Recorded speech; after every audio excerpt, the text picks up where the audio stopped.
This is Chatham Green on Park Row. Some people have called it the Serpentine Building.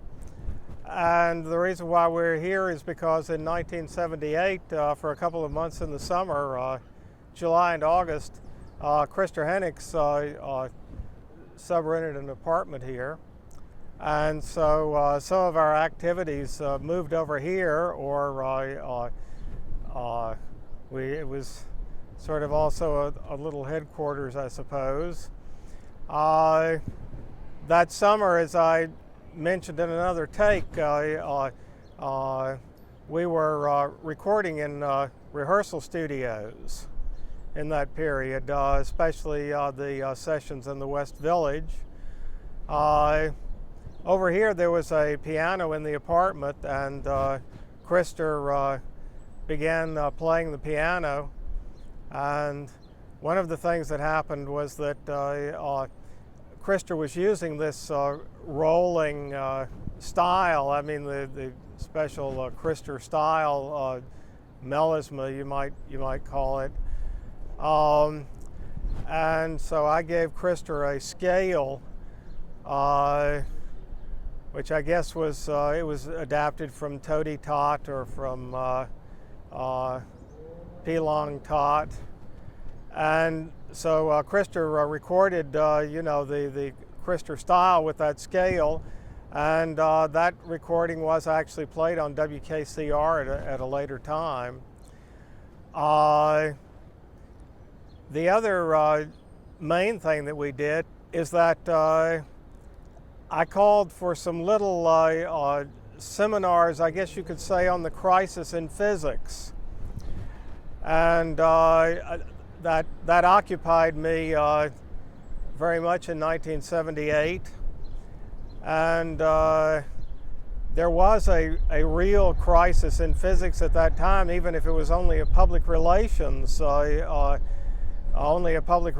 operation. I mean, nevertheless, Wheeler and Jastrow and so forth and so on were screaming about the creation of the universe in finite past time, so forth and so on.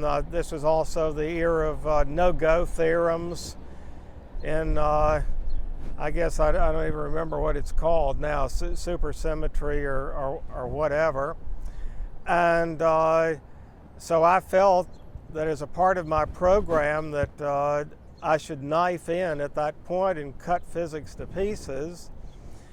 And I mean, this is one of these events were like many of the events that that I'm recounting for this documentary, in that I thought that there ought to be an intellectual life, outside the universities. I mean, I also had this naive idea that if you got all of the sensitive and aware people, if you brought them all together, that they would all converge to the same point of view. But I guess that the reason why I live in New York is because, as far as I know, New York is the only city in the world that is able to support an intelligentsia which is really not dependent on the universities. And I mean, the one precedent for me was modern music. I mean, New York is the center of non-academic modern music, or it certainly was at that time. And to me, I mean, music was an expert occupation. So the idea of people just sort of walking in off the street and defining themselves as serious composers and so forth and so on, as Cage and his group did. Well, let me turn to another example, and that is in the entire field of politics. I mean, political thought, political action. You also had it's certainly the center of the dogmatic left in the United States.